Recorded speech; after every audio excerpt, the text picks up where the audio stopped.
Am I audible and visible clearly? Yes.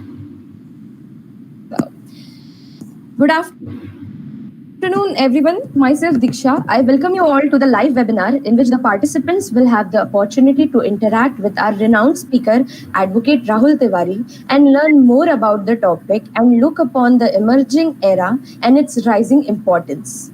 The main theme of this webinar is legal research, bare act reading, and drafting legal notice and application under 138 NI Act. At Legality Viability, we aim at providing excellent services to our partners and ambitious students in order to help them achieve their goals. We have launched our services in April 2020, and since then, we have been partnering with campuses all over India and growing day by day. We provide services like free legal lectures as well as notes, which will help the students with their studies. About Advocate Rahul Tiwari, he is a researcher, an educator at Study IQ, public speaker, founding and managing partner at LNS Associates, and also WCSF panel member. This webinar is his 49th webinar. Legal drafting field is the most important field for the students pursuing law because it requires a knowledge of the law, the ability to deal with abstract concepts, investigative instincts, and extraordinary degree of prescience and organizational skills. Legality Viability team appreciates the efforts taken by Rahul sir, who gave his precious time for making it easy to understand. Let's start this session. Over to you, sir. Yeah. So, hello everyone. So, I'm again back with my webinar. So, I just need a small guidance. Is that Diksha? Yes, sir. Diksha, who will be sharing the screen? It's me, sir. Okay, fine. And if I want to ask a few questions from the participants, will I be able to do so?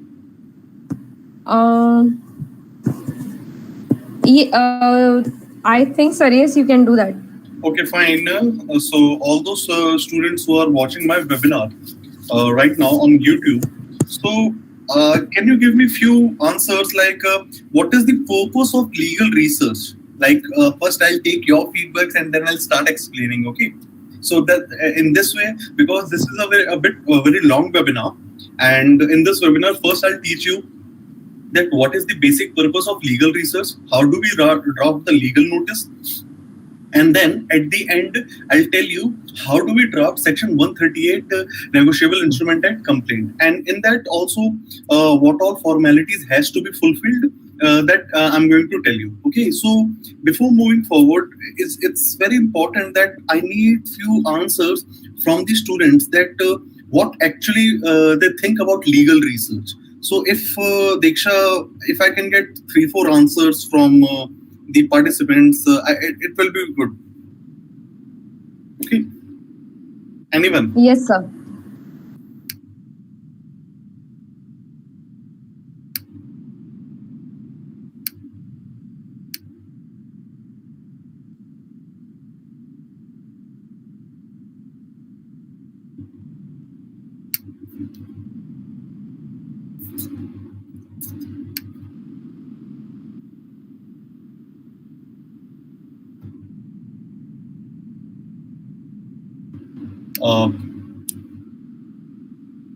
Behind, like or like we won't be able to like interact with the participants. If it is the situation, I'll move forward. No issues in that.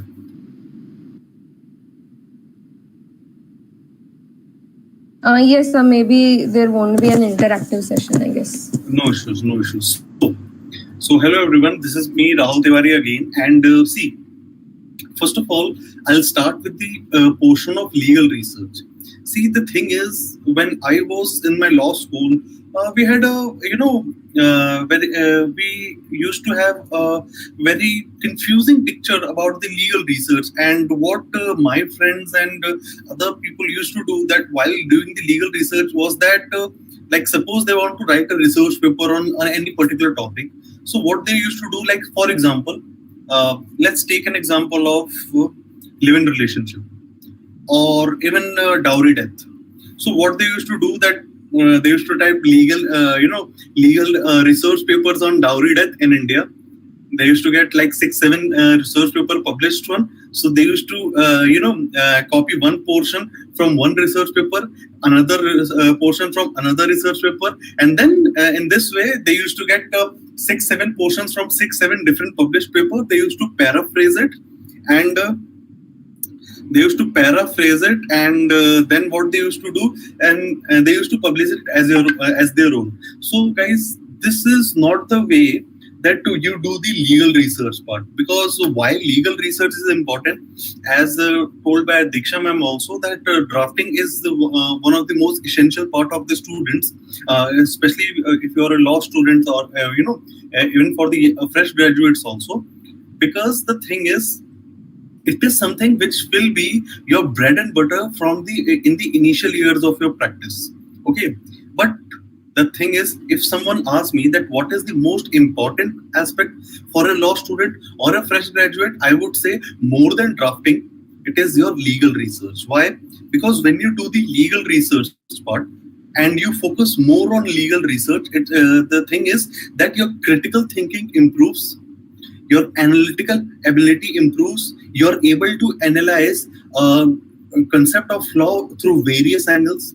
Okay, and that is how. And what is basically drafting? Drafting is nothing but the language of your legal research. Okay, so drafting comes at the last. First is your knowledge.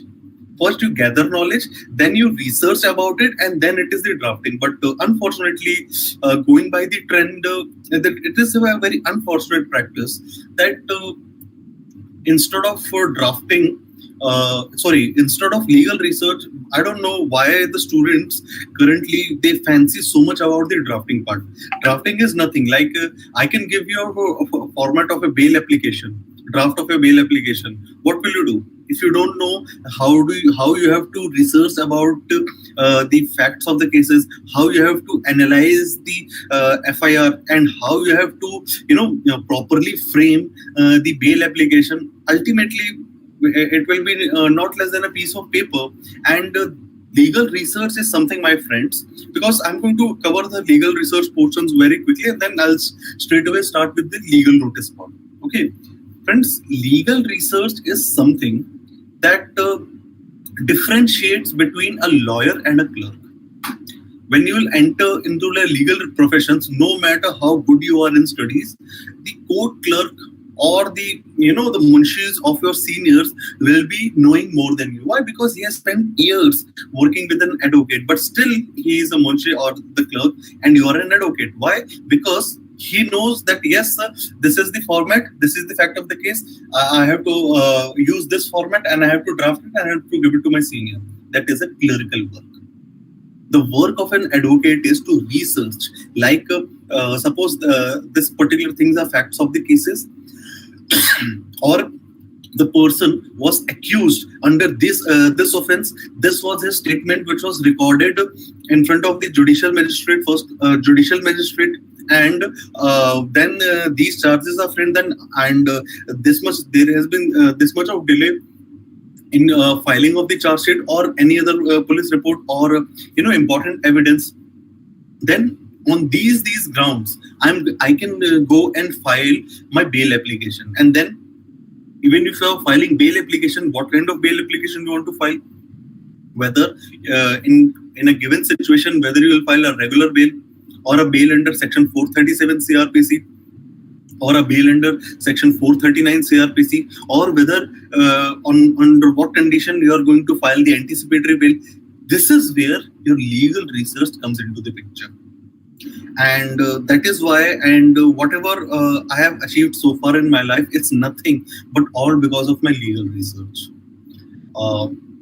It was told that it's my 49th webinar, but it is also something that I have presented 25 research papers, and out of them, I have got 7 research papers published.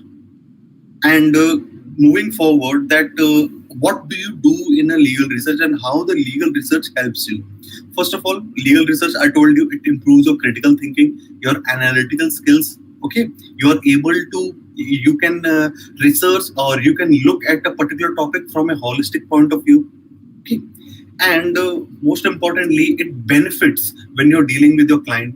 It differentiates the legal research skill is something which differentiates between two advocates. And also, one of my senior, like not senior, like the senior advocate JC Kama, when he visited my law school for a guest lecture, he told one thing, that Napoleon didn't lose the battle. Napoleon the Great didn't lose the battle in the Battle of Waterloo, in the battlefield. He didn't lose the Battle of Waterloo in the battlefield, but he lost the battle. Okay, he lost the battle in the fields of Manchester. Why? Because prior to that battle, the English soldiers were properly trained, and they had been training for Battle of Waterloo in the fields of Manchester for a considerable period of time. And in the same way, cases are not won in the court of law, but cases are not won in the by the arguments done in the court of law, but by the their cases are won by the research done by the advocates in their chambers. So that is how important your legal research is. The better your legal research, the better will be your argument. Your argument will be much more refined, and the better your legal research is, the better will be your drafting. So this is how these are interrelated.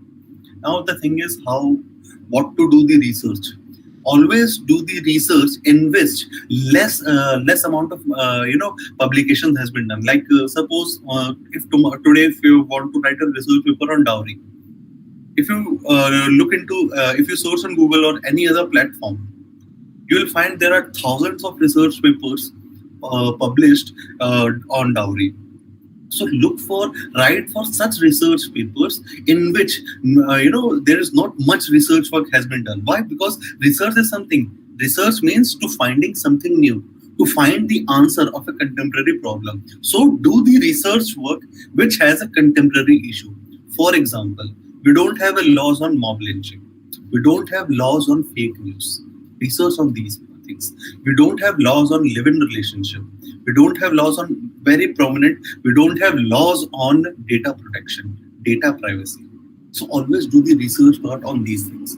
Now, regarding the publications part, now then I'll start very quickly. I'll start with the screen sharing part. Research publication part, guys, always go for the unpaid publication. Because in 2019 itself, the UGC has clearly mandated that paid publications are of no value.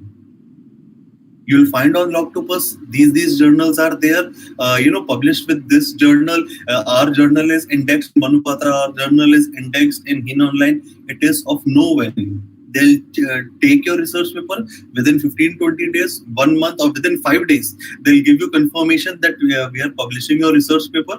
They will take you 800, 1,000 rupees, 2,000 rupees as the public processing charges, and they'll give you a copyright of your research paper, and they'll publish your research paper. These are predatory journals, and those kind of publications are of no value. Please, this is something I am saying this in front of on live, and this is something which I have said of more than 10 times.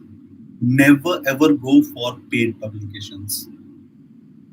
Moving forward, now how do you research something from a holistic point of view or from every aspect? Remember this technique, SPELT technique: social, political, economical, legal, and technological. SPELT: social, political, economical, legal, and technological.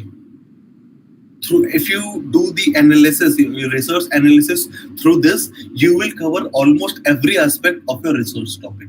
And most importantly, never ever write a research paper for a journal. Like, never select a journal that yes, I'm going to write a research paper for this journal. That's where you degrade the quality and you compromise on the quality of your research paper. Always complete your research paper first and then look for the journal, and there you'll find the authentic journals. NLU journals, NLU journals are good, but I would still say that give priority to UGC care journals. Add on Google UGC care list, register yourself, it's for free of cost, and there you can find hundreds of journals which are recognized by UGC. Go for those journals first. Okay, those journal will have more value at any point of time. Regarding now last point, and then I'll quickly start with the publication part. Diksha, like for example, like if you're listening, as do you have any doubt regarding the research of whatever I've told as of now? No, sir. Okay, perfect. Now, regarding how do you avoid the plagiarism? See, it's very important that how do you avoid the plagiarism is that when you write or the entire research paper on your own. Like suppose if you do the paraphrasing of each and every word of a research paper, okay, and still if you go for the publication, maybe the plagiarism will shown will be less, but still it will be amount to plagiarism, and a good journal will always reject such kind of paper. Why? Because although you have paraphrased each and every word, but the thing is the structure, the body of the research paper has been the same. So any good reviewer will catch you at the very first instance. So the better is, like suppose you are writing a research paper on any topic, like for example, again let's take the example of blasphemy, or let's take the example of secularism. Then download 10, read, first of all, read everything about secularism, what are the laws which deals with secularism, and then download 10 research papers who supports the idea of secularism. Make short notes of all those points. Why? Because if you don't make short notes of each and every point of your research work, when you start framing your research paper, there are high chances, and not high chances, there are absolute chances that you will miss out on a lot of important aspects.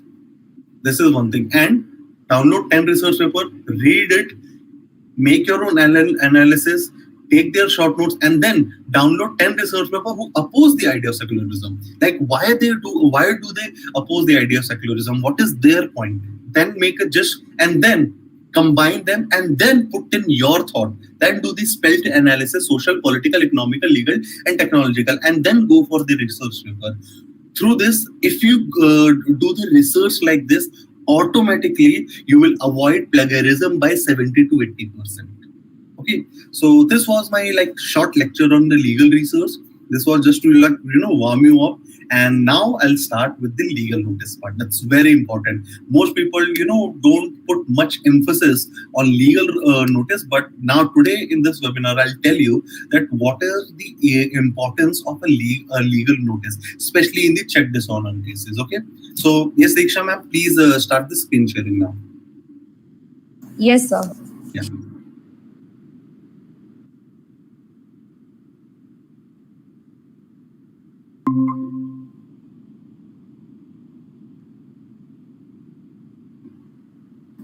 Sir, is it visible? Yes, it is visible. Okay, sir.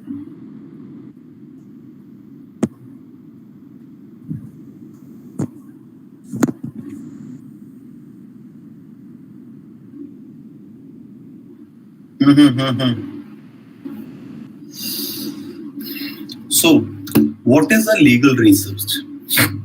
Legal research is nothing but a final warning to the accused that kindly settle the dispute, otherwise I'm going to take legal action against you.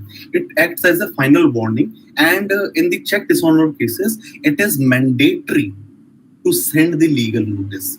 And that is what I've written, that legal notice is nothing but a formal written correspondence between the parties, that the sender by means of legal notice notify the recipients of his intention of engaging in litigation against the accused or the defendant. Okay, so this is something. Please go to the next page. And I will request, like last time, all those people, just wait. All those people who missed out, please take the quick screenshots. Okay.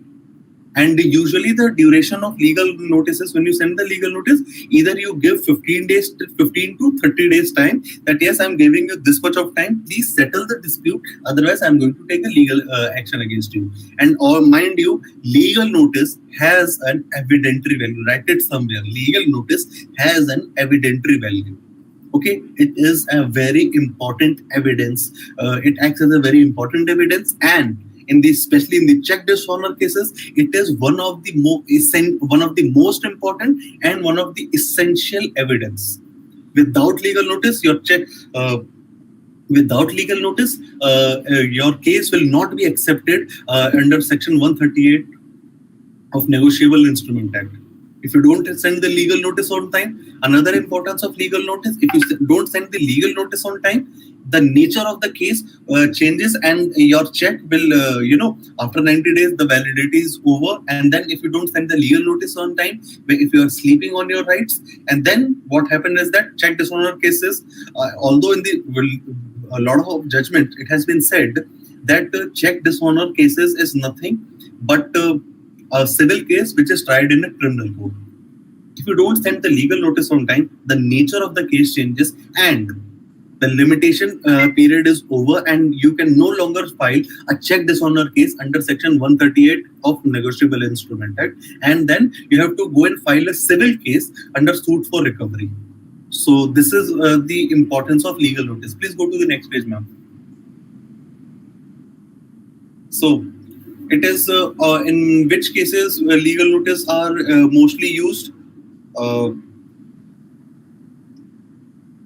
In which cases legal notice are mostly used? If when there are property disputes. Okay, when there are property disputes, like property disputes, in property disputes also, you will find a lot of cases like property disputes can be eviction of the property, partition of the property amongst the family members, or there is an issue between landlords and tenants, or possession of the property, like mostly possession of the property. And these cases are done in the RERA. If you practice in RERA, if you have a practice in, if you plan to practice in real estate law, then you will understand what's the value of possession, gaining the possession of the property. And obviously in consumer disputes also, it is highly advisable, although it's not mandatory. Okay, although it's not mandatory, but it is highly advisable that we should send the legal notice before approaching the court. And again, in loan default cases where you have not taken the check, but the amount was given as a friend loan. Just wait.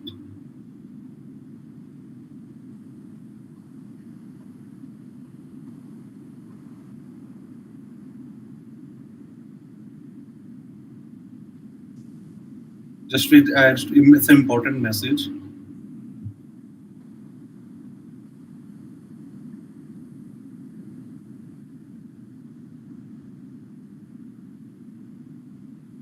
So in what are the loan default cases? Like suppose there are two friends. A has taken 50,000 rupees from B as a friend, and he has not given any check. The amount was transferred through NEFT, through online transfer, or through Phone Pay or Google Pay, and now there is a dispute. Like B is the person who has taken the loan of 50,000 from his money, he is not returning the money. So in that case, you send the legal notice. And obviously, in the check dishonor case, it is mandatory to send the legal notice. And please go to the next page. It's not that important. It's covered. The thing where whatever you are seeing in your screen. First of all, I'll request all the participants who are watching this webinar, please connect me through. Please go to the next page. Please connect me on the LinkedIn. Just wait. Last page. Yes.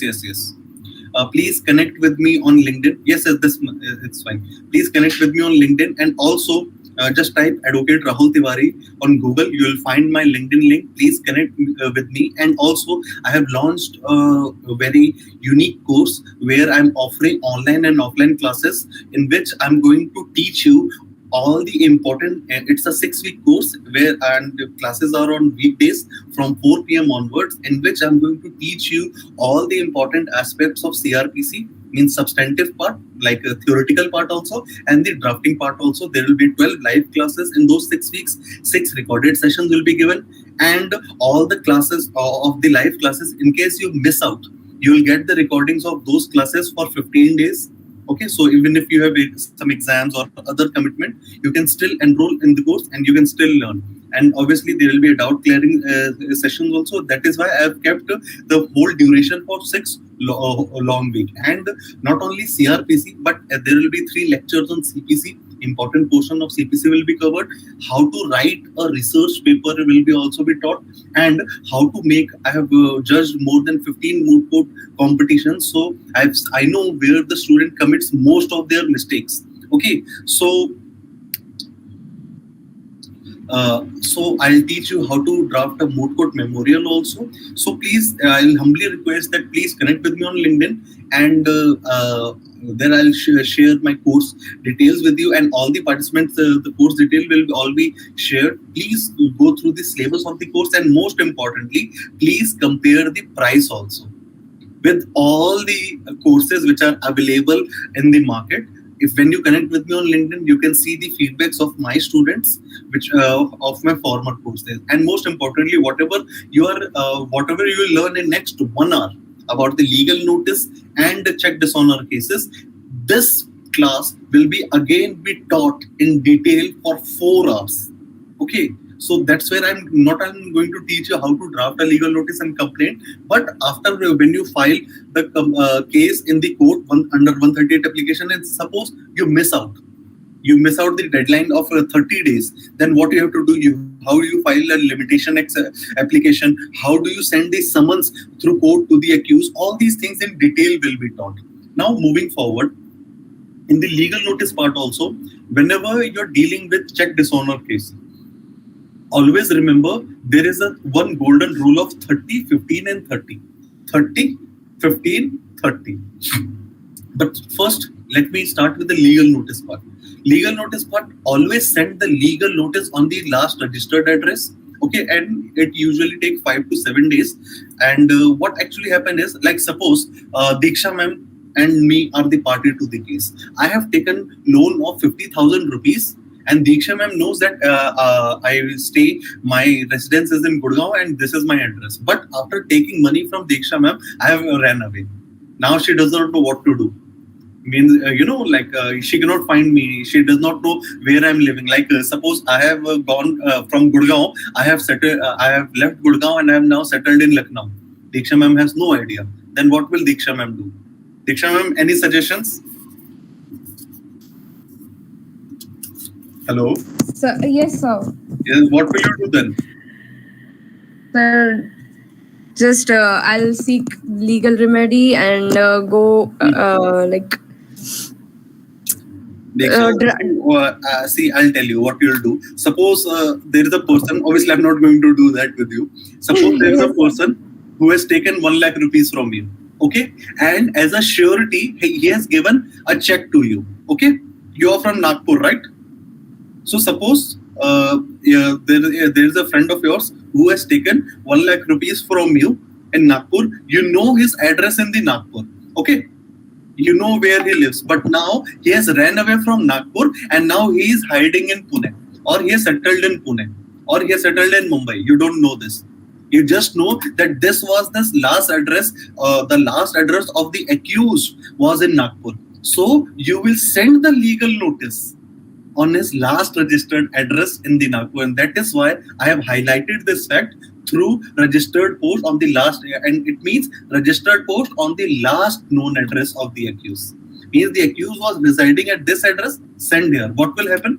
You will get your notice back with their reply that the addressee has changed. Okay, then you have to submit that envelope as an important evidence in the court. And that's where then the court will send the summons, and court will issue a non-bailable warrant, and police will go and catch that fellow and bring it to the court. Okay, this is the remedy. Now you understood? So, Yes, sir. That you know the when you know that this was his last registered last known address, you send the legal notice on his last known address. Okay. Now please go to the next page. No, go move forward. All these things are not that important. These are just theoretical work. Just wait. See, send it through a registered post on the last address. Yes, next page. Wait. Now, which page is this? It is yes. Now, when you send the legal notice through registered post, when you send the legal notice through registered post, you see this that when you send a legal notice through speed post, okay, registered to speed post, you get a receipt from the post office, Indian Post Office. Okay, you have to, not only your legal research is your important evidence, but the postal receipt which you receive from the post office is also an important evidence in the check dishonor complaint. Okay, move forward and please go to the next page. I'll tell you how, and then I'll explain everything. See, this is what. Yes. Highlight this. That's it. This is a kind of a postal receipt which you will receive from the post office. This is your evidence for. This is your second evidence. Okay. Now, very quickly to the legal notice part. Please go to the next page, ma'am. No, next page. It's not that important. Yes, just wait. Now, this is. Can you please decrease the font size from 120% to 80%? Or like at least, no, not 80. Yeah, 100. It's fine. Yes, because see, in the legal notice now, the first 4 paragraph and the format is important. But before moving forward and teaching you how to draft a legal notice, remember this thing. Now, remember this formula. Like suppose today is 19th. Last Sunday, 12th. Last Sunday is 12th. So 13th September was Monday. Okay. So suppose, Diksha, see, we'll make the webinar like so the viewers will get more interesting. So Diksha, you have a check of, you deposited the check on, Diksha, you there? Yes, sir. Okay. So Diksha, you have submitted the check on 13th of September. Okay. Okay. So your check is your first evidence, the original check. Okay. You have Yes. deposited the check on 13th. Now the 30, 15, 30 rule will start. Okay. And how it will start? On 13th, you have submitted the check. The check got dishonored, 13th September. The bank will return the check to you within 2-3 days by speed post, and they will give you a bank memo where the stamp of the banks will be there, the seal will be there, and the reason for the check dishonor will be mentioned, like fund insufficient, addressee account closed, or a signature doesn't match, or exceed arrangement, all these things. So that bank memo is your evidence number 2. So Okay. 13th, the check has dishonored. On 15th of September, you received the bank memo. The bank memo is your evidence number 2. Now, you received the bank memo on 15th of September. Okay. Then you get 30 days time to send the legal notice, the first 30 days. So your 30 days will start from the next date, from 16th September to 15th of October. Okay. 16th September to 15th of October, the 30 days time, you have 30 days time to send the legal notice. Now, you have not sent the legal notice in 30 days. Okay. And your friend, the person who has taken money from you is requesting you that, sir, that Diksha will return the money. And now the 30 days period has expired. Now, what will you do? You will you will repeat the procedure, as you know that the date written on the check was 13th September. So it is valid for 90 days. It is like 13th October, 13th November, 13th December. So the check is valid till 13th December. So the notice period is over on 15th of October, no problem. 16th, if 16th of October is the working day, you will again deposit the check. It will again get dishonored, and then 30, 15, 30. Now, suppose you are vigilant enough, you are like, no, I'll send the legal, I'm going to take legal action against him, I'm not going to wait. So, again, let's restart. 13th, you have deposited the check. 15th, you got the bank memo and the original check, 2 evidence. Then you send the legal notice in the first 30 days. Between 16th September to 15th of October, first 30 days, you have sent the legal notice. That 30 period is over now. Okay. Now, you have sent the legal notice. Okay. On 16th of September. The accused received the legal notice on next Monday on 20th of September. And when you see the postal tracking number, now first evidence was what was the first evidence? Your original check. Second evidence, what is your second evidence? Your bank memo. Third evidence is your legal notice. Fourth evidence is your postal receipt. Okay. Fifth evidence is your postal tracking report. In every post office, there when you send us something through speed post, so to track your consignment, they give you your unique number. So you can track your consignment, that whether the person or whether it has reached the designated address or not. So through postal receipt, you will see that yes, my notice has reached the designated address. So that postal receipt is your fifth evidence. So let's relook it. Original check, first evidence. Postal receipt, second evidence. Legal notice, third evidence. Postal receipt, fourth evidence. Fifth evidence is your speed post tracking report, that he has received the legal notice on 20th of September. So after 20th, it will be shown that the item received portion I'll show to everyone in the next slide. In the next document. So from 21st of September, calculate 15 days period. Okay. So that is your 30 days period. You have to send the legal notice. 15 days period is your notice period. So from 21st of October, September till 5th October is the notice period, means the accused has the right of 15 days. You cannot file a complaint before 5th of October. If you file a complaint in the court before 5th of October, okay, then what will happen, that the court will say that no, it is a premature filing, I'm dismissing the complaint. What you do is please file your case again within 30 days. Okay, so that is the right of the accused. That 15 days is the right of the accused. Audi ultram partem means the accused must have the right of 15 days to submit his reply to you through the legal notice. Okay, and there is a landmark judgment which was given by the Supreme Court in the year 2014 regarding the premature filing. It's your homework. Please do find that judgment and tell me. Okay, I'm giving you a hint. Supreme Court judgment in the year 2014. Okay, regarding the check dishonor only. So 30 days period. Within the first 30 days, we have to send the legal notice. We have to wait for 15 days, and then 15 days period is over on which date?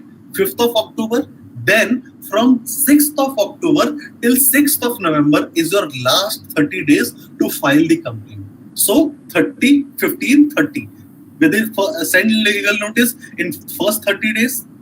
Wait for 15 days to get the legal notice period to be. You have to wait for the legal notice period to get expired, and then once the legal notice period is expired, you get the next 30 days. You have to file the complaint. If you don't file the complaint in next 30 days, if the check validity is still there, again deposit the check in the bank. Otherwise, the nature of the case changes. If you don't file the case in the first 30 days, why? And nature of the case changes, then what you do is that you submit the application of Section 5 of Limitation Act, which says about the condonation of delay. Means you try to convince the court that we had a sufficient reason. When you read Section 5 of Limitation Act, you will explain that I have sufficient reason that I couldn't file the complaint in the time, and that is why my delay should be condoned. If the court accepts, fine. If the court does not accept, then the nature of the case, it is no longer a criminal case. Then you have to file a suit for recovery. When you file 138 complaint under Section 138 of Negotiable Instrument Act, it's a criminal case. What is your court fees? Only 50 rupees court ticket will be the fees. But when you file the suit for recovery, first you have to deposit the court fees, which actually varies, and which is usually the 8 to 10% of the amount which you need to recover. Okay, and it varies from state to state. So you have to first deposit 8 to 10,000 rupees or 12,000 rupees in the court as a court fees, and then you have to start fighting the case, which is the suit for recovery, a civil case. Suit for recovery, please, I'll request, please go through the syllabus of my course. Suit for recovery will also be taught in my course, okay, along with the thing, along with the check dishonor part. So 30, send the legal notice, wait for 15 days, and then file the complaint within 30 days. Within 30 days. So now you will realize that the check dishonor cases, everything depends on your legal notice. And always remember, my friends, that the case are always fought on the two fronts. First, on the merits of the case. Second, on the technical aspects of the case. And your command or your practice or your efficiency in the practice is shown how much command you have on the technical aspect, like when to send the legal notice, how much time you have to wait, and when to file the criminal complaint and which court, and where you have to approach, what kind of evidence you have to give. Why? Because on the grounds of merit, anyone can go and argue in the court. But your practice grows, and your, the difference between the various advocates shown is seen on their command over the technical aspect. Because when you read the res judicata in the CPC, what does it say? That court heard and finally decided. Finally decided in res judicata of CPC means that the court had heard this case on the grounds of merits also and on the technical grounds also. Okay, so that is more important. So I hope now this much is clear. Now, very quickly, next 10 minutes, I'm going to discuss about the legal notice parts. First part, how do you frame the legal notice? First, you have to write the registered address, that this is the registered address. And just, can you please go to the previous page? The first word is missing actually of the legal notice. Yes, so this is, see, first the date and then registered AD UPC means this is the registered address or the acknowledgement post. So you have to mention this in your legal notice. And then to whom you are sending the legal notice, the name of the accused, and then the address of the accused in the legal notice. Please come down. And then just in the heading part, yes. To the legal notice, his name, his address, and then first heading, legal notice, subject, legal notice. It means under which subject you are sending the legal notice. Legal notice sent under section 138 of this section of this act, which is the act, Negotiable Instrument Act, on behalf of whom? Your client's name, instituting a criminal proceeding against you, and the notice on the account of check dishonor case. Always remember, check number is always a 6-digit check number. So you have to mention the 6-digit check number also. And then, sir, under the first part, under the guidance of guidance and the authority, means when you are sending the legal notice, you are telling you are actually intimidating the accused that I have got this authority from my client to send you the legal notice. Again, see, under the instruction and the authority of our client, your client's name, client's guardian or father's name, and the residence hereinafter referred to as our client, we serve you upon the legal notice. Please come down, Diksha. The first part now. Yes, the first part. See, in the legal notice part, in the legal notice part, if you see everything, they are quite easy. Like it's very easy. What will you send in the legal notice? That yes, my check got dishonored. Okay, my check got dishonored. You had taken money from me. I have the proof. My check got dishonored. I give you 15 days time. Either you settle the dispute and you return my money. Otherwise, I'll take the legal notice. This is the story. Everyone can write. But now, how do you frame the legal notice? First, see the paragraph 1. That, first of all, when we are sending the legal notice, how the advocate drafts the legal notice. See, that our client is a social person of a great repute and a practicing doctor, means doing this, means you tell that this is our client, he is doing this, and you have known my client from many years, and you have the visitation right at my client at the home of my client, and you have taken money from my client. So the first paragraph, what does it indicate? That how both the parties came into contact with each other. The first paragraph, you explain that how both the parties came into the contact with each other. In the second part, that in the support of that friendly loan, you had given a duly signed post-dated check in the favor of my client's name, hereinafter referred as our client. Okay. Means second part, you indicate that the accused, which is the receiver of the legal notice, holds a liability towards my client, and the check which you have given on my client was signed by you, the name written on the check was written by you, the date also, everything was written by you, and it was given to my client. The second paragraph, then you show that the accused actually have a liability towards our client. Then a third paragraph, Diksha? Yes. Just wait. Then on the assurance, now it's up to you whether you want to make this third paragraph as a fourth paragraph or fourth paragraph as a third one. It's upon your discretion. The first two paragraphs are important. First, you tell the accused how both the parties came into the contact with each other. Second, what is the liability of the accused which he holds towards your client. Third, that with an assurance and promise from you that the said check would be encashed at the time of the presentation of the check. Means it was the check, the date which was written on the check, it was on your assurance that yes, by this point of time, I will return your money. So what does that third paragraph indicate? First paragraph indicate what is the relation? Means the relation is there. Means the loan is valid. Like there is an important, when you read the Bear Act you will find what in the Bear Act it is clearly mentioned. That suppose if you have taken a debt means you have taken a loan from someone, it has to be a legally enforceable loan. Like suppose if you are dealing with black money, okay, or money laundering, and you have given 1 crore rupee of which you have received from Hawala as a loan to some other person, it is not a legally enforceable loan.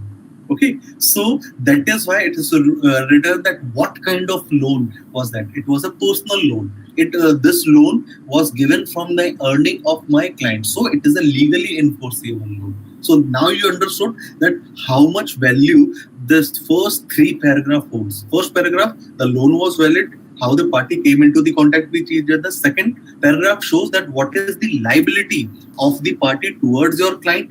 Third paragraph shows acceptance, the due acceptance of the said liability towards your client. And then the fourth, Diksha, go to the next page. Yes, just wait. And that despite the repeated dishonor, mandate check, it is communication, no adherence was given to you and to the request of my client on the regular basis, and but after the constant approach and request by my client, you the notice assured that the repayment of entire amount without any further dispute.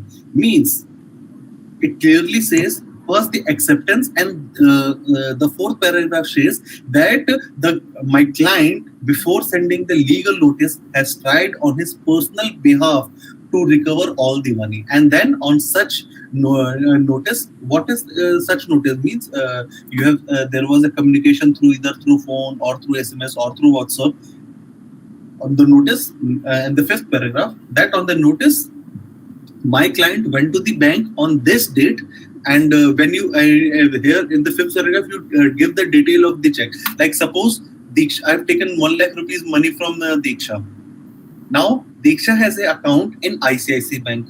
Okay, I have taken the loan. I have given her a check of SBI Bank. So in fifth paragraph you will mention in your notice that the check given by you of SBI Bank of this branch of this account number, means my account number and my check number and the amount returned to it was deposited in the bank by Diksha. Which bank? ICICI Bank, this branch, and the on this date by Diksha had submitted this check in the branch, and the check got dishonored. Means finally the crime has been committed, and that is where you frame till point number 6. These are the important points. And see, because I'm going a bit fast, I know, but the thing is, and that's why will have the recording also. All these things will be taught for 4 hours in a very detailed manner in the class. Okay, this webinar is just to ensure that you understand the basics. So again, first paragraph, the loan was valid, how the party came into the contact with each other. Second paragraph, how what is the liability of the client towards you, and then in the further paragraph there was an acceptance, and then how the crime was committed. And then Diksha, please go to the point 789. Yeah, next page. Yes. And then you give all the details that yes, my client who has account in this number submitted your check and it got dishonored. This is the reason. And then you write that it seems that you have. And lastly, you tell you mention that it seems that you had a malified intention from the start to cheat my client. I give you 15 days period to settle the dispute, to return my money, to return the money to my client along with the litigation. Please go to the end. Go till the end. Yes. That's it. And then, hence, please return the money along with the litigation expense of 25,000. It can be anything within 15 days. Failing to which, I will take legal action against you under Section 138 of Negotiable Instrument Act. Read with Section 405 or 420 of Indian Penal Code. And then a copy of the notice has been also sent to for your further reference has been also sent to your email. And then your lastly, this advocate's name, the detail, and the legal notice. Two things: it has to be dated, and the legal notice has to be signed.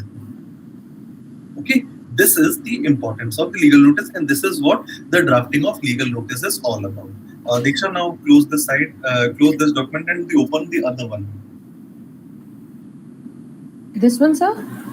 Yes. Now you have sent the legal notice. Okay. Now do you realize how important? What is the importance of legal notice? Diksha, I'll request if they have any doubt, the participants, if they have any doubt, they can ask now, and then I'll move forward with the check dishonor.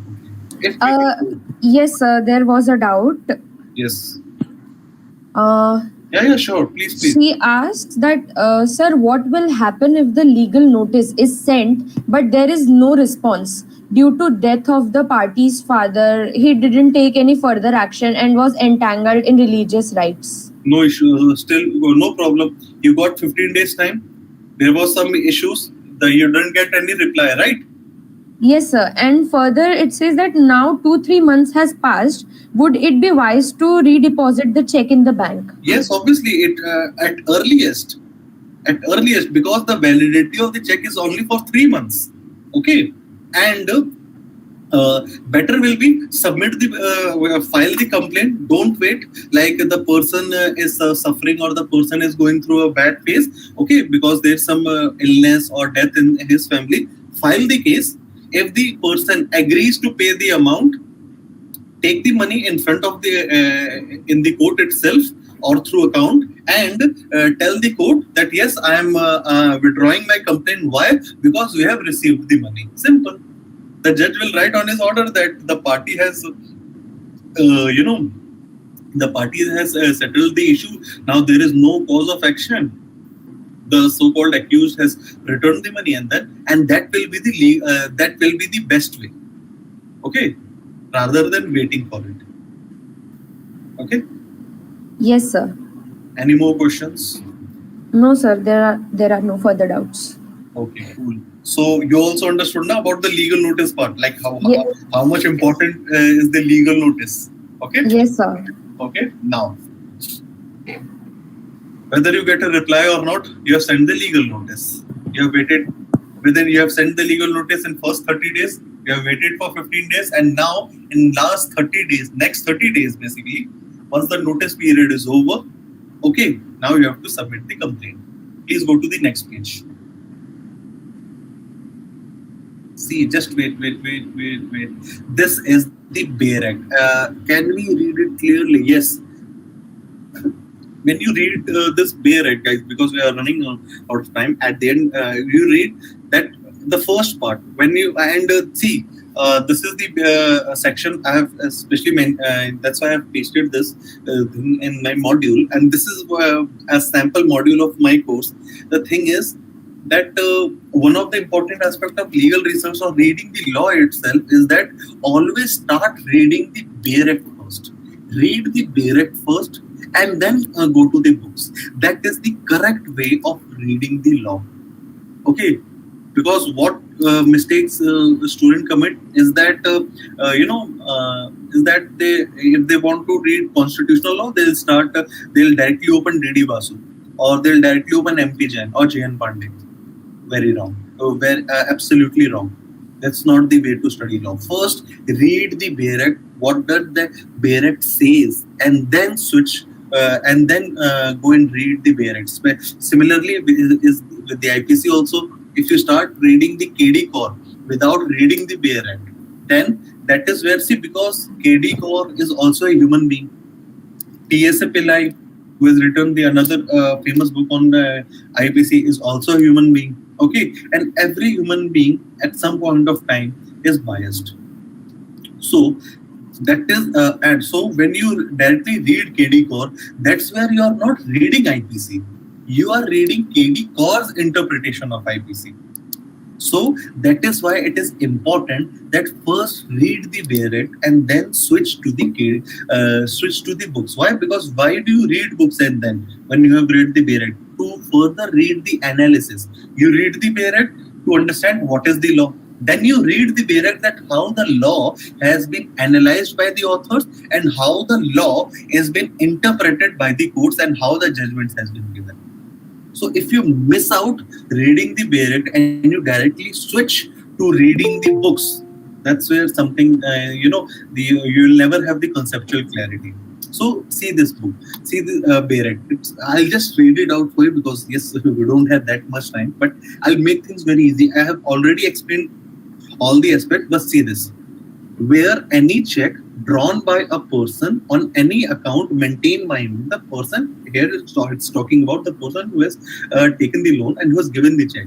So where any check drawn by a person maintained by him with a banker for payment of any amount of money to another person, it means the person who has given the check has taken money and he holds the liability to the another person out of the account for the discharge.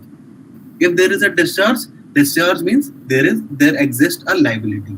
Okay, discharge in whole or part or any debt or any other liability. See, it has come now, and is returned by the bank unpaid, means the person who has drawn the check, he holds the liability to offer debts to any other person, and if it is returned by the bank unpaid, either because the money standing to the credit to that amount is insufficient, and the reasons are a lot of reasons are given, then the last third line, see, I have marked such person shall be, not maybe, shall be deemed to have committed an offense and shall, without prejudice to any other provision of the act, be punished with an imprisonment or a term which exceed up to 2 years, or with the fine which may extend to twice the amount of the check, or with both. Means the punishment up to 2 years or the twice the amount of the check, or both. It is after the case has been tried in front of a magistrate. Now, when the offense, the punishment of 2 years is given, it means what? The case will be filed in the court of judicial magistrate first class. Why? Because judicial magistrate first class, it's a magistrate court, and judicial magistrate first class has the liability or has the power to give the punishment up to 3 years. So when the punishment is less than 3 years, all those cases are filed in the court of judicial magistrate first class. And if the punishment is more than 3 years but less than 7 years, then the case will be filed in the another magistrate court, which is superior court. Though it's the superior court, it is the court of chief judicial magistrate. Okay. uh, in that the case will be filed. If the punishment is less than is up to 7 years, but more than 3 years, or less than 7 years, then the case will be filed in the magistrate court, which is the chief judicial magistrate court. But if the punishment is more than 7 years, then the case will not be filed in the sessions directly, but the case goes to the courts of sessions. It is the additional sessions court or the sessions court. Okay, if the punishment is more than 7 years, and here I have said that the case goes to sessions court, but not filed. Filed where? The case will be filed in the court of chief judicial magistrate only. All these things are explained, okay, in section 11, especially of CRPC. Now, provided that, read this line, provided that contained in this section shall apply unless. Now, when you read the Beret, what does it mean? Provided that nothing contained in this section shall apply means provided if these conditions are fulfilled, nothing, whatever which is written in the paragraph section 138 will be applied unless the check presented to the bank within a period of 6 months. Now earlier the validity of the check was of 6 months, but now in the one of the amendment, the duration of the check. Can you please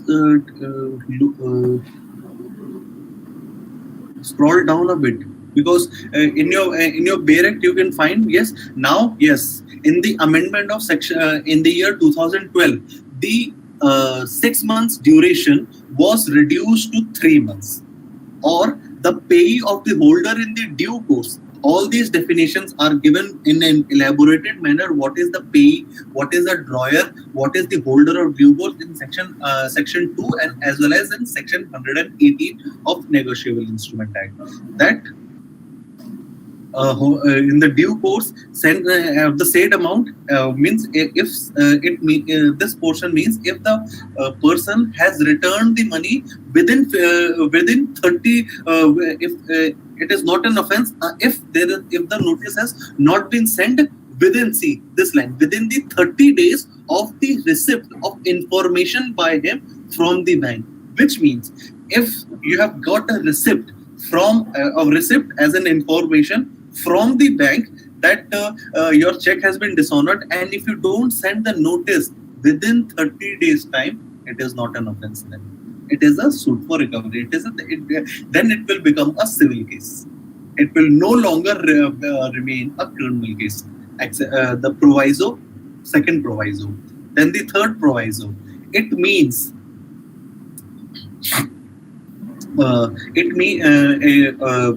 you have to send the legal notice within 30 days, and last is the 15 days time. Means if the person who has taken money from you returns the money within 15 days, then it's not an offence. Okay. Now next page. Obviously, just wait. The explanation part. When you read the Beret, the explanation part means for the it means that the explanation means that here the law is further explained in the Beret. So see this part. For the purpose of the section, debt or other liability means a legally enforceable debt or other liability. Means the debt which has been given by the plaintiff to the defendant. It is the legally enforceable debt. It is not something the money was not illegal. It means that. Okay, so the money has to be legal. So yeah, and go to the next page. So now this is the sample draft of your check dishonor. Now see this, the first part heading, this is your index page. In the Court of Judicial Magistrate First Class, name of the judge, Gurugram, Haryana, and CC number, case number. CC means case criminal complaint number. CC means criminal complaint number of 2020 or whichever year it is. This number will be given to you at the filing counter itself. You don't have to fill it. And in the matter of complainant name versus accused. The first part is, you can please lower it so that please scroll down, Diksha, so that people can take the screenshot also.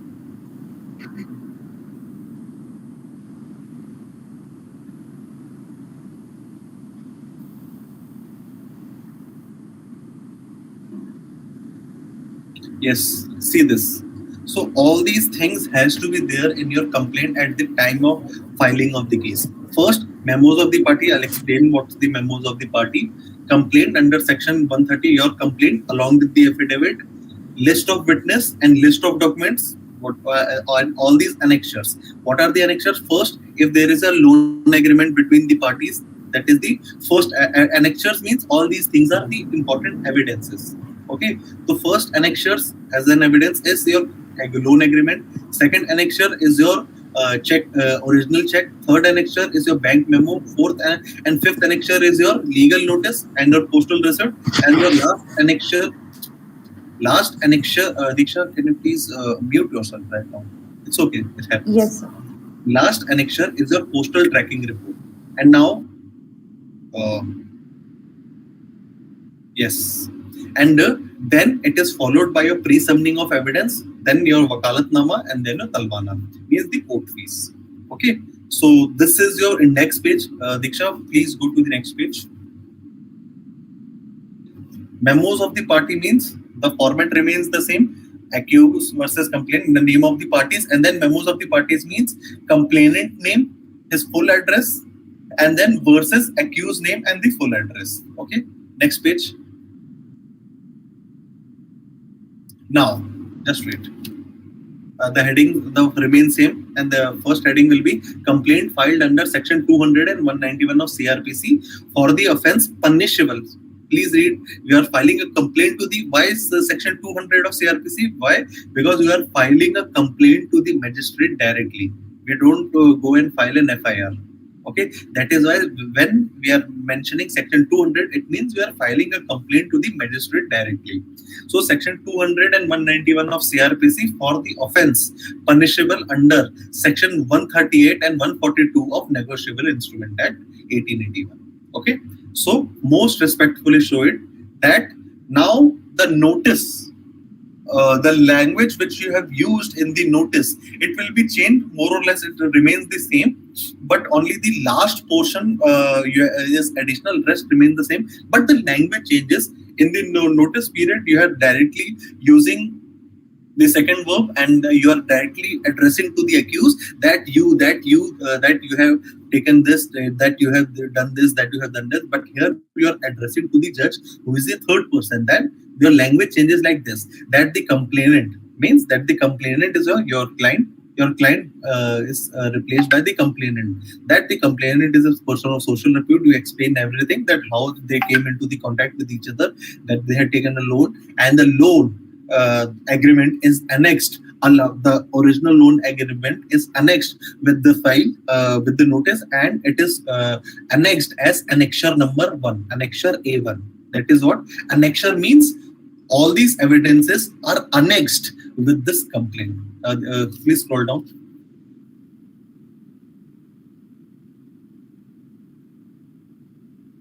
Yes, that the accused, everything remains the same as it was there in the notice. Just wait, and then it was given as a check. Check is your annexure A2. You have to annex the original check. Your bank memo is your annexure 3, and then the copy of the legal notice is your annexure. The copy of the legal notice is your annexure A4. The postal receipt is your annexure A5, and till this the notice you have to just everything is same as the legal notice. Then please scroll down. Just wait. Point number 6. See this complaint. One more thing. This is where the freshers commits the biggest mistakes while drafting. See this. That the complainant, upon receipt of the return memo from the bank, sent a statutory notice. Now the notice has been sent. The statutory notice has been sent on this date. So the thing is, you can write a legal notice like today is what? Today is 19th, and you can send the legal notice on 20th. So you can say that notice dated 19 September was sent on notice was sent on 20th September. But what mostly fresher commits the mistake, even I have committed a mistake few times in my early part of the career, and it's fine. Okay, and that is where I'm highlighting this fact. See, the first part, the date of the notice, it can be either same or it can be different also. Like you can draft a notice on 20th of September and you can send on the same date. You have to mention that the notice dated this was sent on this date. Okay, or it can be different also. This is where the freshers and even the interns commits the biggest mistake. Okay, now just go to the point 5. Just scroll up for a minute. Just wait. Name of the bank, and yes, here also in drafting, the mistakes are done by the freshers or the beginners are that where you have to mention the details of the check. You have to mention whatever details are there in the check. But the people usually gets confused, and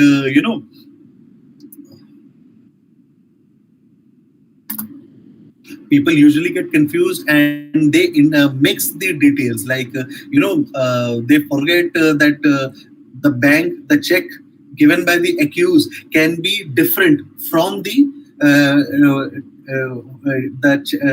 bank can be, it can be different from the account in which the complainant has the account. Like suppose the accused has given the check of SBI bank and the complainant has the account in ICICI bank. Okay, but while drafting, why? Because students have a lot of a very bad habit of cut copy paste. No? So what they will do, the accused has the SBI bank. So what they will do, while the mistake in the drafting is that they will write like this, that the accused gave the check of SBI bank and the complainant deposited the check in the SBI bank just because of the cut copy paste. So here, these are the two basic areas where the student commits the biggest blunder. Okay. Now, please go to the next point. So see, your notice and your postal receipt, your annexure A4 and A5. Okay.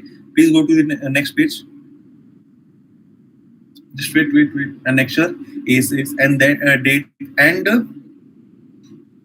then you mention. Up till here, everything was same as the legal notice. Then you start. Then basically you start formatting like in this way, that the statutory legal notice on this dated was sent on this date. Now everything which was there in the legal notice is now over. Okay. Now how will you draft further? That you will say that the person has received the legal notice on this date. Like suppose you have sent the legal notice on 15th of September. Okay, or so you have sent the legal notice on 16th of September. You will mention that yes, I sent the legal notice on 16th September, and the accused received the legal notice on 20th of September.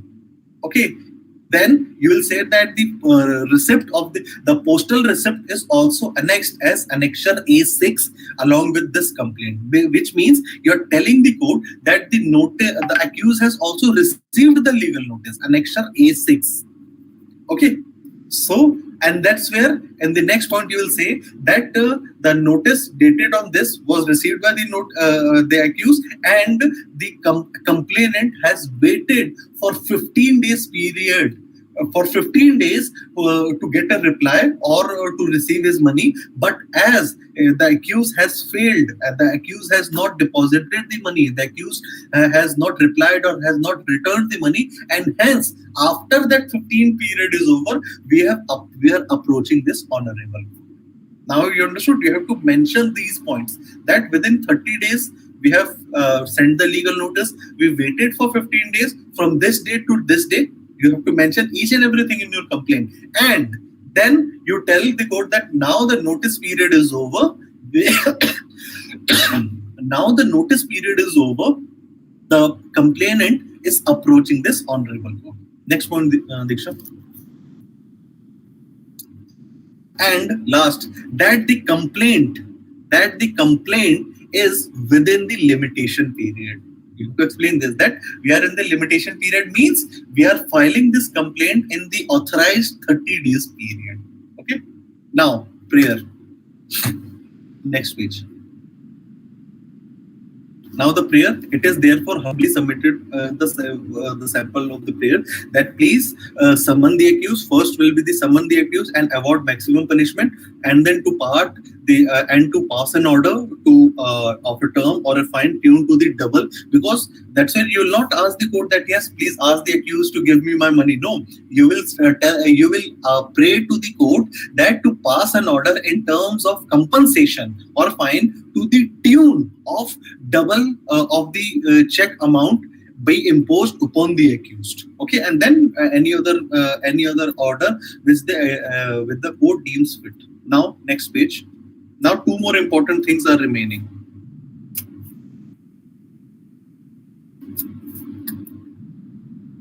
It is again submitted by the affidavit by the complainant. Means the affidavit. You all know how to draft the affidavit. That this is the format, and that I, name, age, address.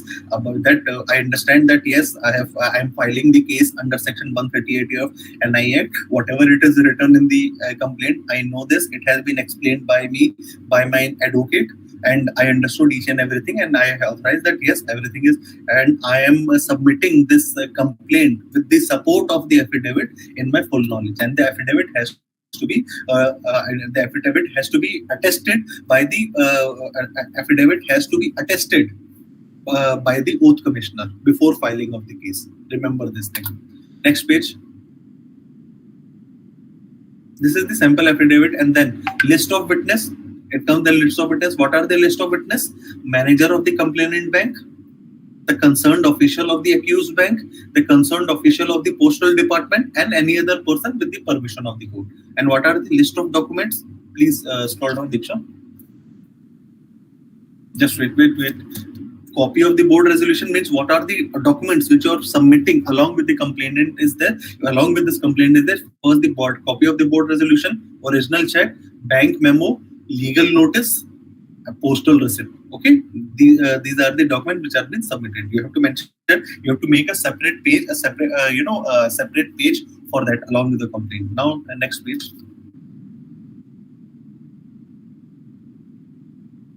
Now, just wait. This is pre-summoning of evidence by the way of affidavit. It means if you have submitted the affidavit, now you have to rewrite each and everything that was there in your complaint, but your complaint will be deposited, will be submitted as your evidence or as an affidavit also now. Okay, means whatever, just copy it in the complaint. The end part was what? Your prayer, but in the pre-summoning it won't be a prayer, it will be the attesting by the court oath commissioner, which I'll show you it at the end. So in last will be pre-summoning of the evidence of by the way of affidavit. Everything remains same. Now the most important part, everything remains same except is that the annexure word is changed to exhibit. And the word annexure in the pre-summoning it is replaced by exhibit. CW means complainant witness. Exhibit means, now what is the difference?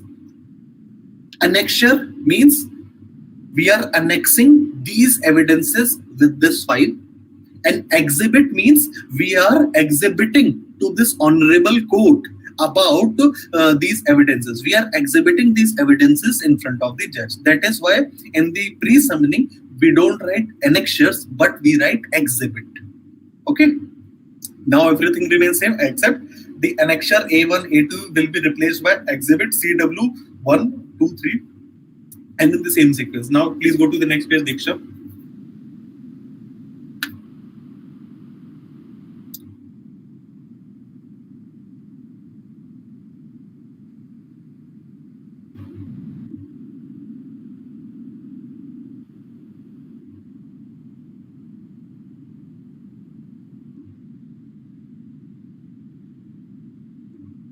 Next page. Straight, go to the end. Yeah, next, last. Yes, that's it. Previous one. Previous one, yeah, yeah, one page before that. See this.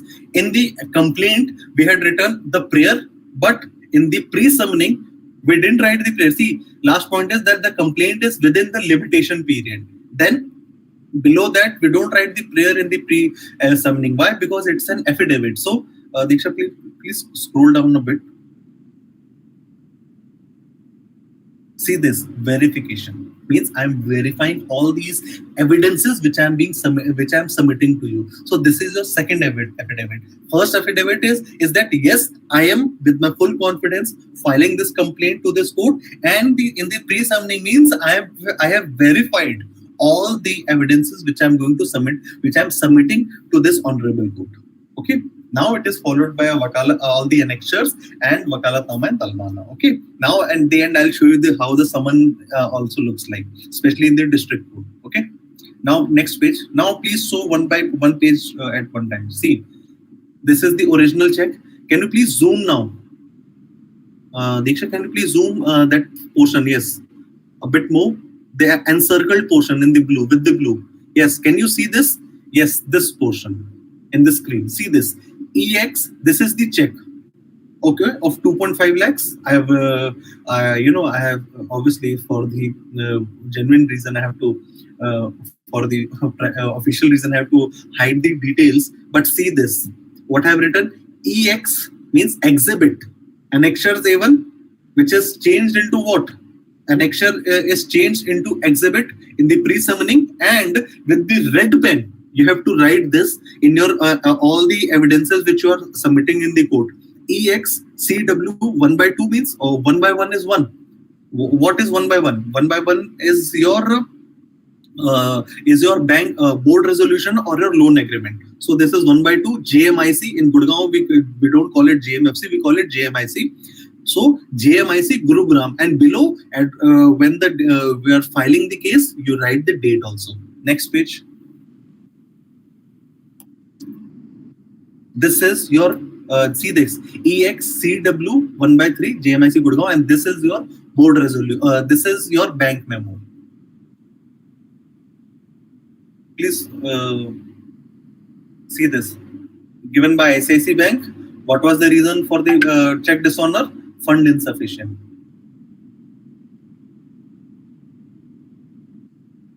Next page. Now scroll down. It's okay. See this. Now legal notice. This is the legal notice sent. EXCW 1 by 5. Okay. Next page. No, actually, have you missed out anything or what? Yeah, no, it's fine. See this. Yeah, it's fine. See, the board first do one thing now, reduce the font actually. Bring it to 100 again. Yes, cool. See this. Now, EXCW 1 by 5. This is a legal notice. Next page.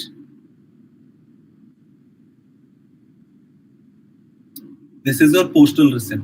Sent on means the notice which was sent on this, and one page you will paste the postal receipt and you write this, and then your EX 1 by 6 JMIC Gurugram. Okay, next page. EX1 exhibit 1 by 7 item delivery confirmed. You will show this. See that the item delivery confirmed was on which date? 24th of August 2020. Item delivery confirmed. Okay. See this. And from 25th of August, you would calculate 15 days, and on 16th day, and then from the 16th day, calculate 30 days period, and then you will submit the money. Submit the complaint in the court. Okay. Next page. Now, okay. Now keep scrolling down.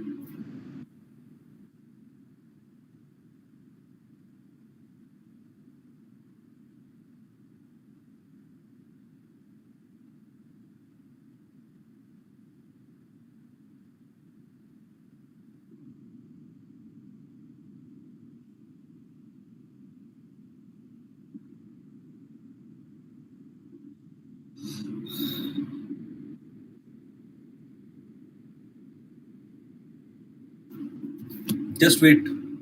Point number 6.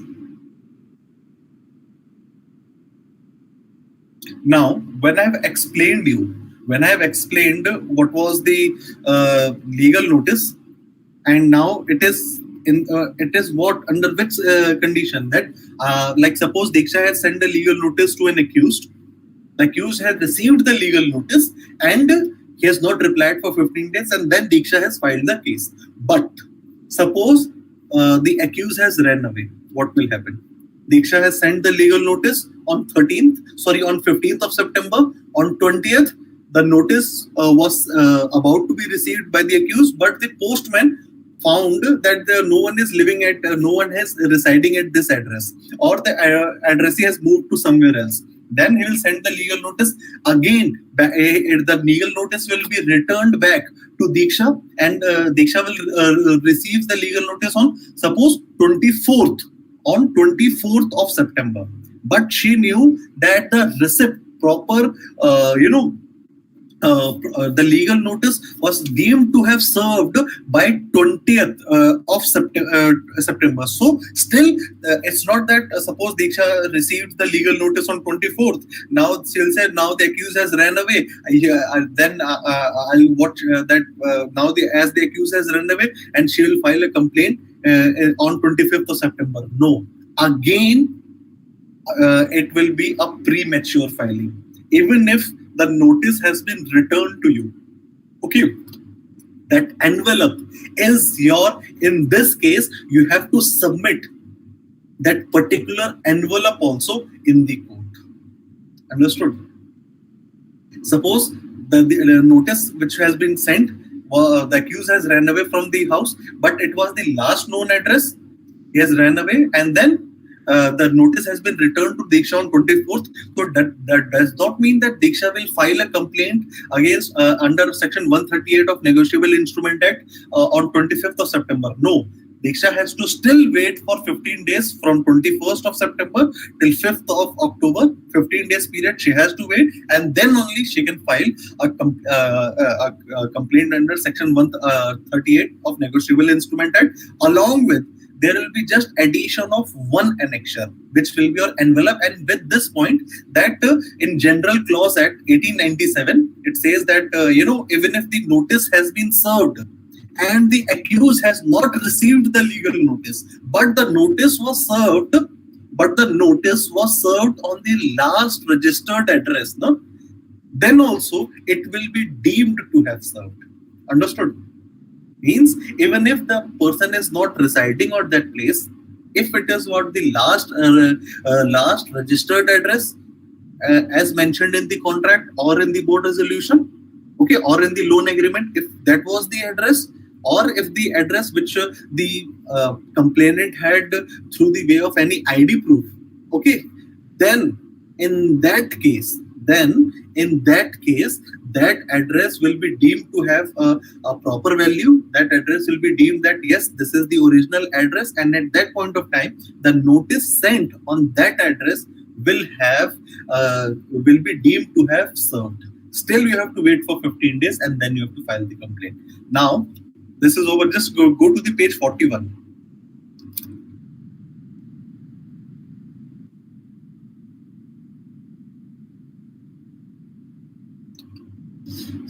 Just wait. Yeah. Go.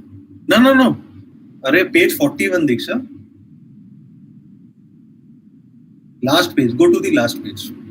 Just wait. Page number 38. See this. This is the envelope. The return. Yeah.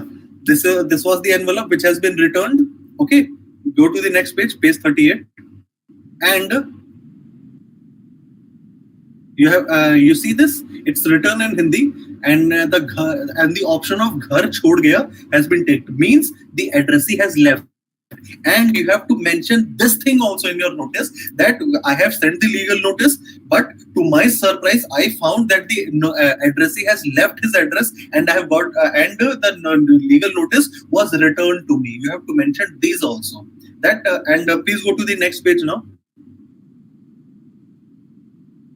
This is the postal receipt, and see this item returned addressee moved. You have to tick when you submit the postal receipt. Now you have to tick on this reason also, that in the postal receipt you see you see I have ticked now, item received, item returned, addressee moved. You have to tick mark on this reason that yes, I have sent the legal notice on time, but I found out that the addressee has moved. Still, I have waited for 15 days and then I have approached this on triple two. Okay. Last but not the least, please go to the last page now.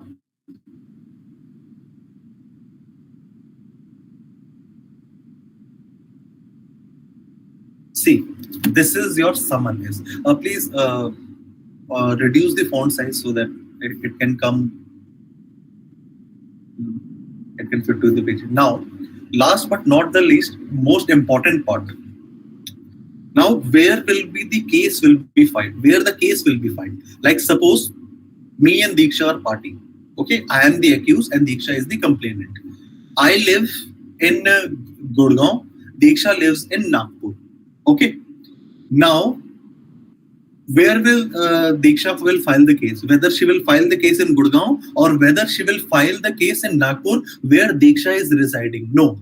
Like suppose now the question arises where the case will be filed. Is that suppose due to some reason the check was deposited, means Diksha is residing at Nagpur on rental basis, on temporary basis, but she deposited the check in Pune. Okay, means where the cause of action has arisen, she has deposited the check in Pune. Now there are three places where case can be filed. Whether in Gurgaon, where the accused is residing, where the cause of action has arisen in Pune, or whether where the complainant has been residing in Nagpur. So the answer is the case will be filed only where, especially although in civil cases you have a lot of liberty, you can file at the case where the complainant is residing or where the accused is residing, or the accused has the place of business or accused has the other place of interest. But no, in the check dishonor cases, the case will file only where in the court which has the jurisdiction over the bank where the check was dishonored. If the check is dishonored in Pune, means the cause of action has arisen in Pune, so the case will be filed in the JMFC court of Pune only, no other court, neither in Nagpur nor in Gurgaon. In Pune, where the check dishonor has taken place. This is the last and one of the most important aspect of check dishonor complaint. Why? Suppose if the complainant files the case in the court which has the jurisdiction over his residential address, because he or she feels that no, I should file in this court because the court has jurisdiction over my residence, so I can file. No. In check dishonor cases, it is mandatory two things. Notice has to be sent, and the case will be filed in that court only which has the jurisdiction over the bank where the cause of action has arisen. Now look at this in your screen. It is the summon. When the summon is issued, you have filed the case now. It is after the filing of the case. You have filed the case in the court on 138. The court has accepted your case, and then you will do. Court has accepted the case. Court has given you the first date of hearing. Court has issued the notice to the accused. Then what will happen? The summon will be issued, and you have to. The advocate only has to fill all these things. Summon means, see this, to summon the person, to ensure that the person appears on the first day of hearing, is that Nyayalaya means which court, judge name, court, JMFC court of Gurgaon, Mukadma Sankhya, case number, Babat Varsh means in which the year the case has been filed, and Shri Nivasi means, Vadi means the complainant, Banam means the name of the party of the accused, address of the accused. Okay, and आपके खिलाफ see in this it's written in Hindi, आपके खिलाफ एक वाद प्रस्तुत किया जाता है इस मुकदमे के लिखित नोटिस के द्वारा।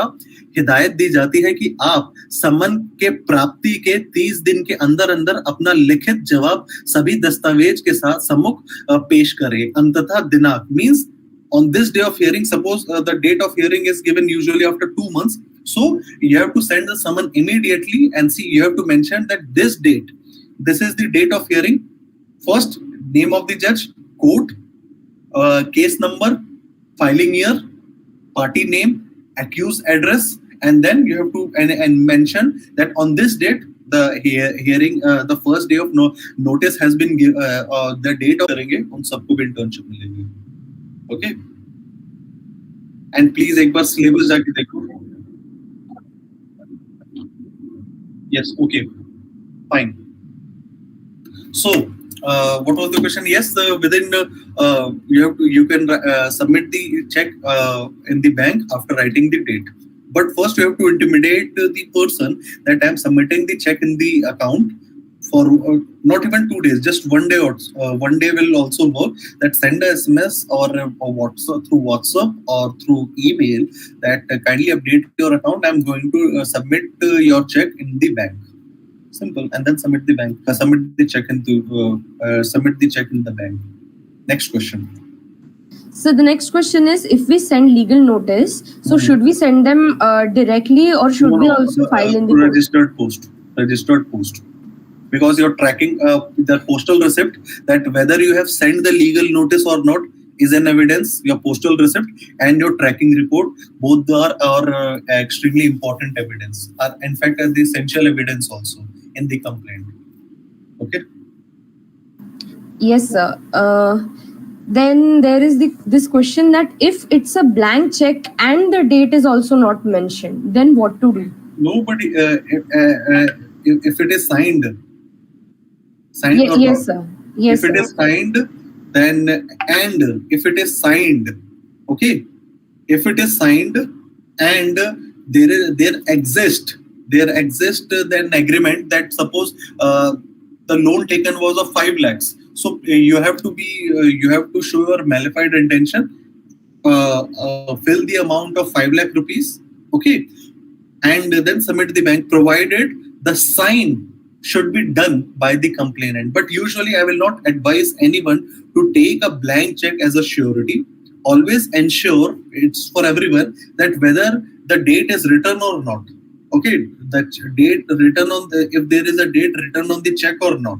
Okay, but always ensure that if you take a check from someone, okay, if you take a check from someone, always just ensure there are 3 things written to it. The name of the complainant, okay, means the name of the person from whom the loan is taken. The sign has to be there, and the amount. It has to be filled by the complainant, and the sign has to be there. Okay. Otherwise, it will have no value. So yeah, next question. What if the validity of check is extinguished and there has not been any reply of notice, and even the case hasn't been registered? No, just wait. The validity of the check has been over, but you have sent the notice, no? Yes, sir. No reply, then you have 30 days time to file the complaint. Okay, even if that period is expired, then you can still file the complaint. The last option is that you can still file the complaint along with section 5 application, limitation application, and you have to convince the court that you had this sufficient reason for delaying or sufficient reason for not filing the case on time. If the court is convinced, then good. Otherwise, you have to file the civil case. Okay. Yes, sir. Next. No, so that was the last question. Okay. So guys, thank you very much, and I'll humbly request that the course starts within 5 days. All the classes are on weekends from 4 p.m. onwards. So and please, I humbly request that please at least go through the syllabus once, okay, and please enroll. And all the students who are from NCR, Delhi NCR, if they are opting for offline classes, everyone will get internship. Okay, after the completion of the course, and all the top students who submit assignment on time, because I'll be giving a lot of exercises also. So if you submit assignment on time, all the top students enrolled through online medium, sorry, who have taken always opted for online classes will also get internship. Okay, thank you. Thank you, sir. Thank you